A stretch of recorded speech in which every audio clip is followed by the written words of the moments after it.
হরে কৃষ্ণ। সুপ্রিয় গৌরভক্তবৃন্দ, আপনারা দেখতে পাচ্ছেন মহাপ্রভুর পৈতৃক ভিটা। এটি পড়েছে বাংলাদেশের সিলেটে। তো মহাপ্রভু যখন মাতৃগর্ভে ছিলেন, তার মা শচী দেবী মহাপ্রভুকে 2 মাসের গর্ভে নিয়ে এখান থেকে মায়াপুরে চলে গিয়েছিলেন।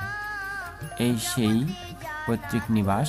এখানে মহাপ্রভু তার ঠাকুমাকে দর্শন দেওয়ার জন্য একবার এসেছিলেন। মহাপ্রভু ঠাকুরমা স্বপ্নে দেখেছিলেন যে ভগবান আসবে তার ছেলের ঘরে।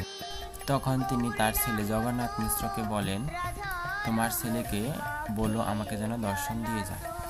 তখন মহাপ্রভু যখন আসে, তখন তার ঠাকুমা মহাপ্রভুকে দেখে চিনতে পারে না। তিনি স্বপ্নে দেখেছিলেন একরকম, এখন দেখছে আরেক রকম। অন্তর্যামী ভগবান তার ঠাকুমার ভাব বুঝতে পেরে তিনি তখন একটি ঘরে গিয়ে ঝাঁপ দেন এবং গৌর কৃষ্ণরূপে 2টি বিগ্রহ একসাথে প্রকটিত হয়।